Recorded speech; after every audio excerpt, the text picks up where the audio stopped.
En un momento interesante, al senador Javier Corral, tengo muchos años de conocerlo, pero hace 15 años tuvo la idea de crear una de las asociaciones más exitosas en materia de libertad de expresión, de derecho a la información en México, pero desde un principio orientada al mundo digital que hoy tenemos. Cuando nace la Asociación Mexicana de Derecho a la Información, veníamos de un mundo 3G a 4G. La agenda era totalmente distinta. Recordemos que el mundo digital que tenemos el día de hoy es un mundo hijo de 4G.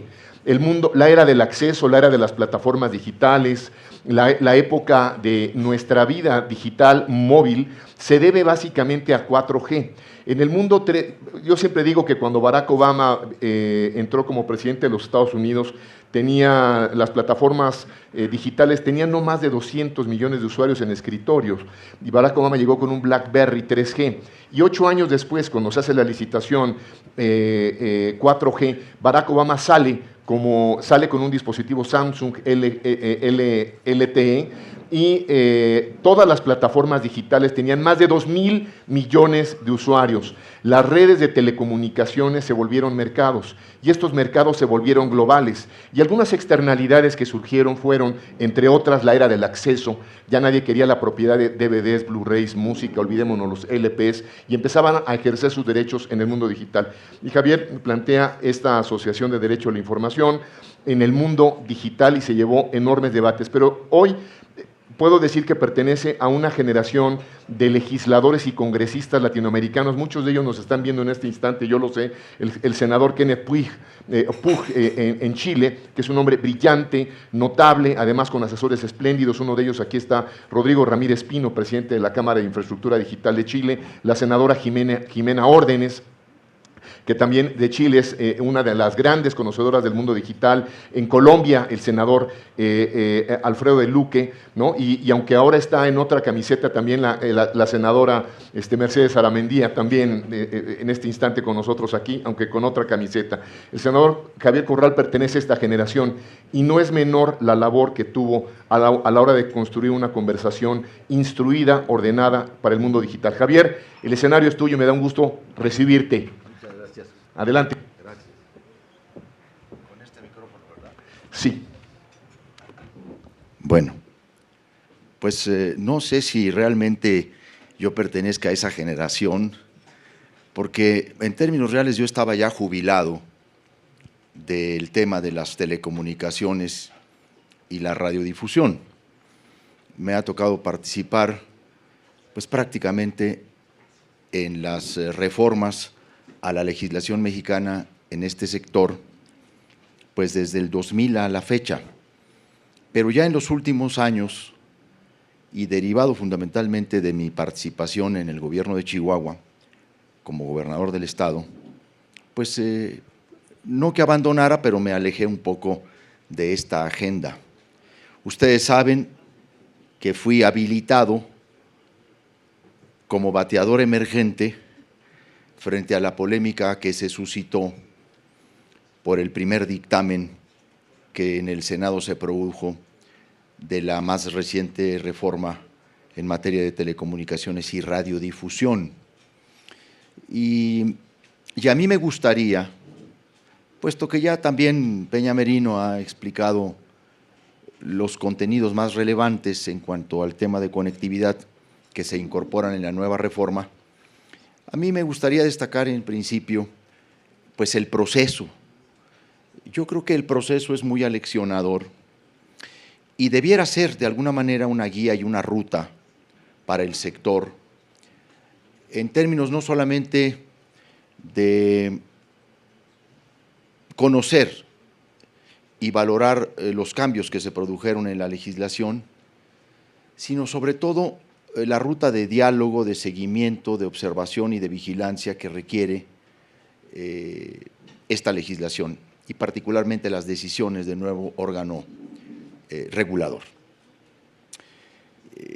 Ya Pepe Merino explicaba algunos de los contenidos más importantes de la legislación. Yo voy a recordar que la legislación que acabamos de reformar no es propiamente una nueva ley, es una reforma a la legislación que se aprobó bajo el llamado Pacto por México, en el que se incorporó, pues evidentemente, la visión moderna de la convergencia tecnológica y digital, y se unificó en una sola ley el sector de la radiodifusión y las telecomunicaciones, por esa imbricación que existe entre plataformas de contenidos y mecanismos de reproducción, de difusión, de transmisión. Y ese concepto fundamental se ha mantenido en esta reforma. De hecho, se mantuvo casi un 70, diría yo, 70, 80% de la legislación que se aprobó en el 2012. Luego tuvo una reforma, pero muy regresiva, en el 13. Y eso es algo muy importante señalarlo. Es una actualización de la legislación para colocar un énfasis que a mí me parece muy importante con la política del nuevo gobierno. El gran objetivo es cómo asegurar a toda la población en México el derecho humano a Internet. Aquí se dijo con gran razón que el Internet es un derecho de derechos, vamos a decir, ¿no? Es un derecho habilitador de muchos derechos digitales. Sin Internet, todo este mundo digital y de inclusión digital es imposible. Y uno de los retos de la legislación es buscar todas las formas y mecanismos, y a partir también de equilibrios, entre el Estado y los operadores para que ese derecho se pueda garantizar. Y a mí me parece que ahí es donde nos centramos en la reforma. ¿Cómo garantizar el derecho de acceso a Internet? Primero, dándole al Estado su papel rector y en cierto modo también protagonista en la propia provisión de servicios, mediante mecanismos que compitan con los particulares en igualdad de condiciones. Porque no venía así el dictamen original, ustedes saben que había algunas redacciones muy preocupantes. Entonces, empiezo por ahí, porque el proceso como se produjo esta reforma no es muy frecuente en el Congreso mexicano.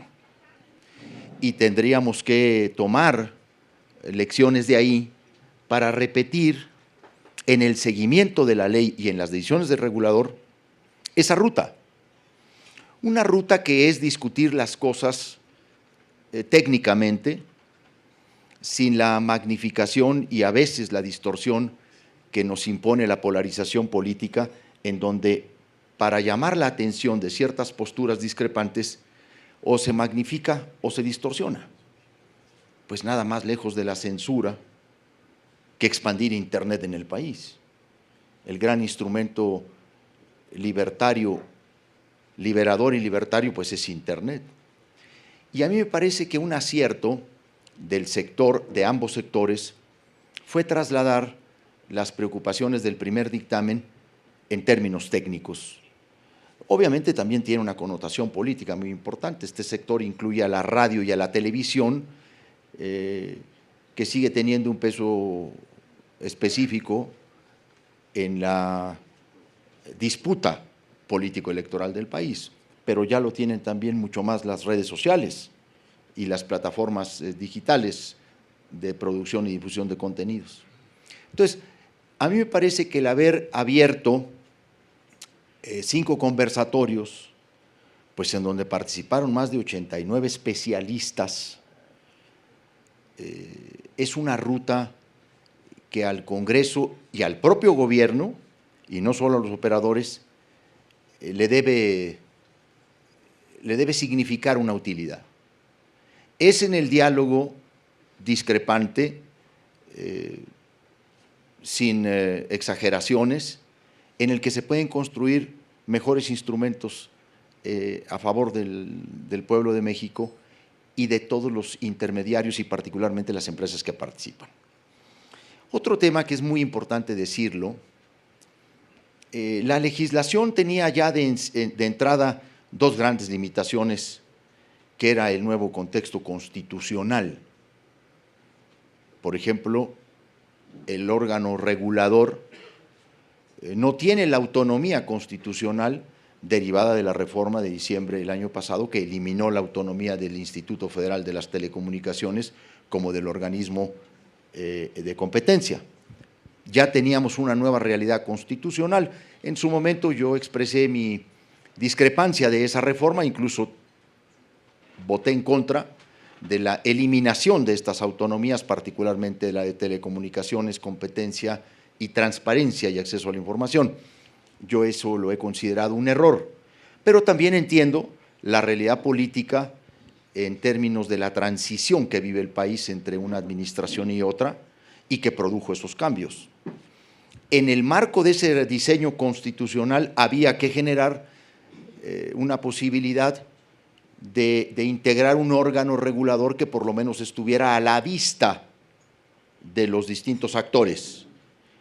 Y eso solo se podía lograr si se conformaba un órgano colegiado que estuviera a la vigilancia y la transparencia de quienes seguimos los procesos de regulación en estos dos sectores estratégicos de la economía, pero también de las libertades políticas y democráticas del país. Porque esa deliberación será pública, porque esos planes que ahí se configuren tendrán que ser consultados, tendrá que volver a haber participación de los sectores en las políticas de espectro para el país, de definición de la política y del plan anual, y eso hace que esta autonomía que no es constitucional, sino legal en términos operativos, funcionales, presupuestales, pues tenga una mayor presión. Y ese es el reto que tiene la población en general, pero particularmente los operadores de los servicios de telecomunicaciones y de radiodifusión. Un seguimiento puntual, sistemático, técnico, de las decisiones del nuevo regulador, que pues estará sometido no solo a la razonabilidad técnica de sus decisiones, estará sometido a la fundamentación legal, o sea, jurídica, de sus decisiones.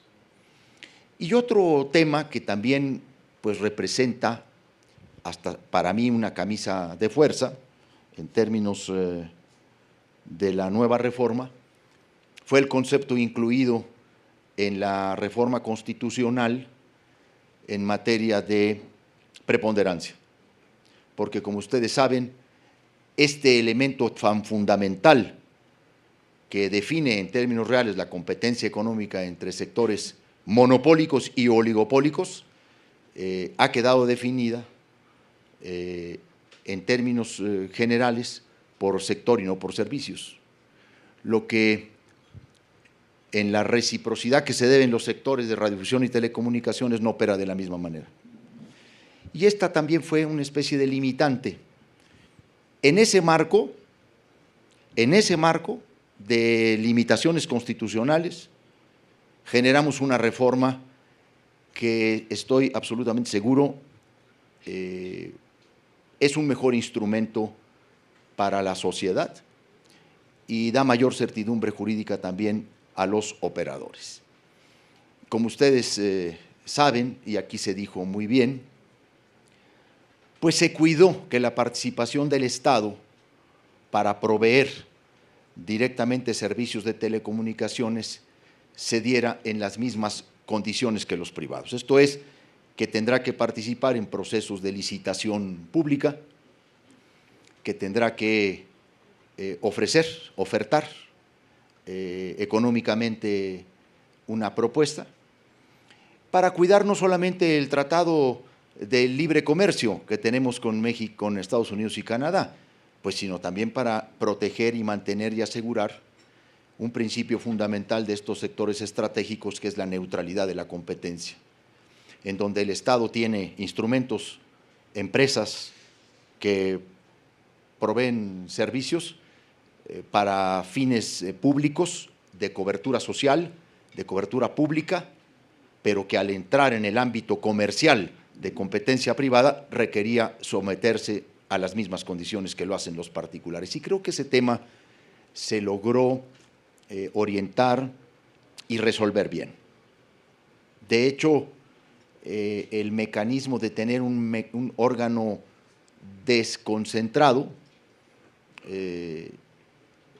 asegura una de las naturalezas que el Tratado de Libre Comercio le pide a las naciones en términos de estos sectores tratándose de órganos reguladores. Yo hubiera preferido, por supuesto, un órgano descentralizado, pero cuando uno escucha una exposición como la que acabamos de escuchar de Peña Merino, en donde también todo está imbricado y en donde la política de inclusión digital y la política de gobierno digital y de economía digital y de ciberseguridad, todo está dentro de un plan nacional, pues encuentra sentido que se haya sectorizado en la Agencia de Transformación Digital y Telecomunicaciones este órgano, para que la política esté unida y esté vinculada. El gran reto es hacer prevalecer los criterios técnicos en el plan integral y alejarnos de los criterios políticos que distorsionan, pues no solamente los mercados, sino los mismos contenidos. Entonces, esta parte se logró y frente a la crítica persistente de que México compite en la región con uno de los más altos costos del espectro radioeléctrico en términos de contraprestaciones, pues la legislación abrió la posibilidad de descuentos a operadores que hagan propuestas de cobertura social, no solamente para conectar áreas grises o sectores marginados o áreas rurales, sino también carreteras, pero también para hacerlo dentro de zonas en donde los costos no son accesibles para los usuarios, para los usuarios de los servicios de telecomunicaciones. Y luego la exención de pago de derechos de espectro a pequeños y medianos operadores, la posibilidad por primera vez en la legislación de que radioaficionados, universidades y para experimentación industrial puedan tener acceso al espectro, es también un tema muy importante, así como los incentivos para que pequeños operadores puedan dar servicios de telecomunicaciones en esas áreas precisamente marginadas, aisladas, en donde los grandes operadores no van o lo hacen de una manera inaccesible.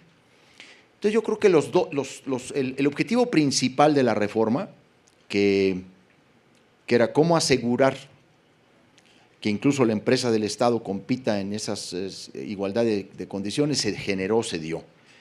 Fruto de muchas intervenciones, pues no solamente de empresas, sino de investigadores, académicos, obviamente líderes empresariales, comunicadores.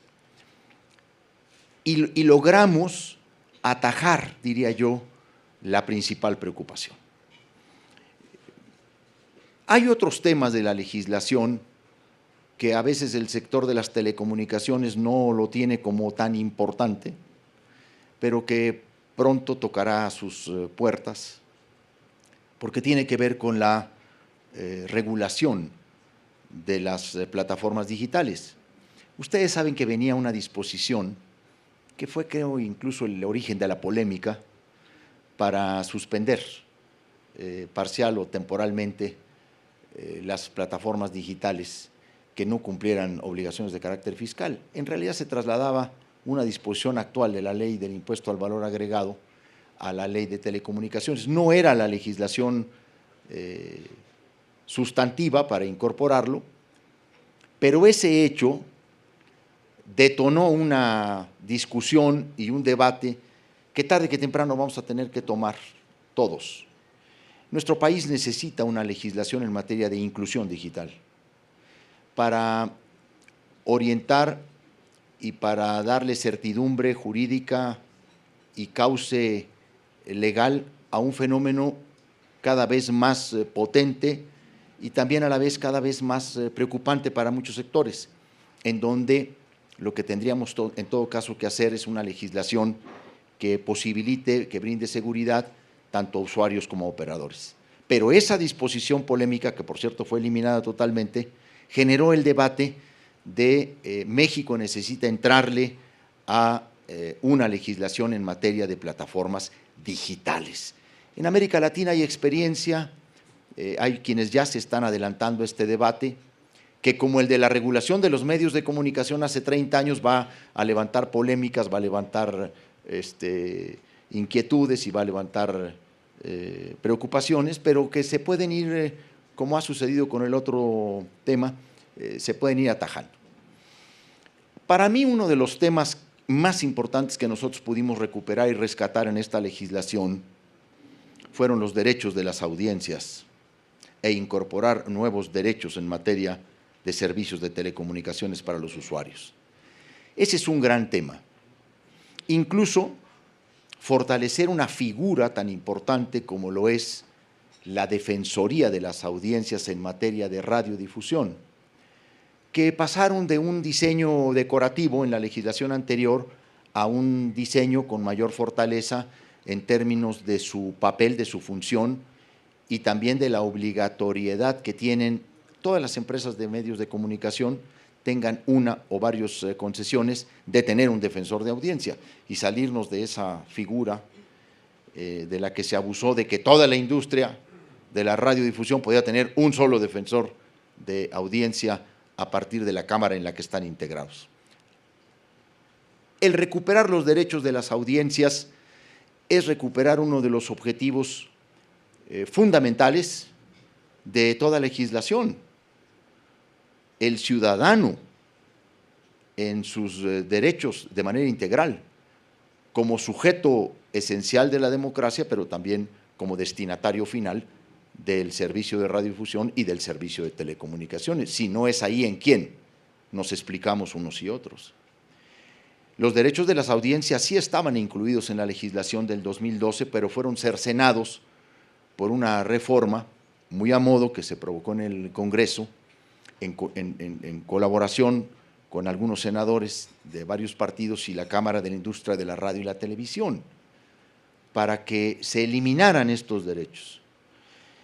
Y por lo tanto, al recuperar los derechos de las audiencias, se ha quedado establecida la facultad del Estado para poder suspender transmisiones, programas o transmisiones de manera parcial o temporal de quienes incumplan estos derechos, particularmente en lo que se refiere a la programación infantil.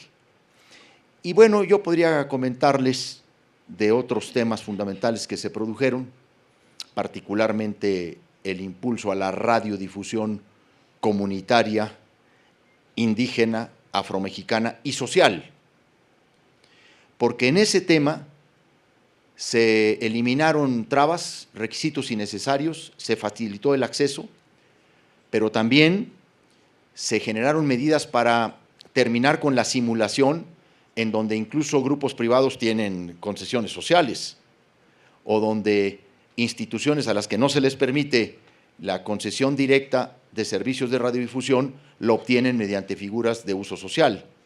Pero también se avanzó para darle viabilidad económica y financiera a estos usos sociales, comunitarios, afromexicanos e indígenas en términos de publicidad y de presupuesto público. Y yo creo que también ahí hay un gran avance y una gran noticia en términos de la radiodifusión comunitaria.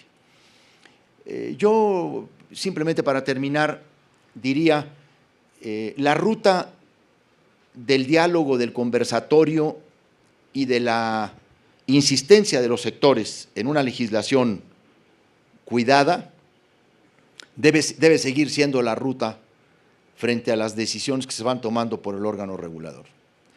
Ese es el reto que tenemos. Ustedes conocen perfectamente cómo venía el dictamen y cómo quedó. O sea, realmente se hizo otro dictamen.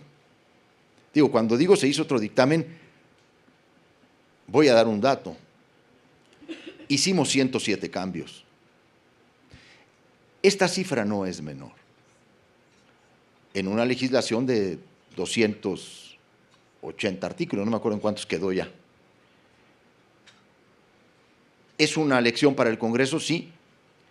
Y también, yo digo, es un mensaje muy interesante por parte de la Presidenta de la República, porque al final del día, cuando se generó la polémica de la ley censura y todo eso, ella fue la primera interesada en realmente saber de qué se trataba.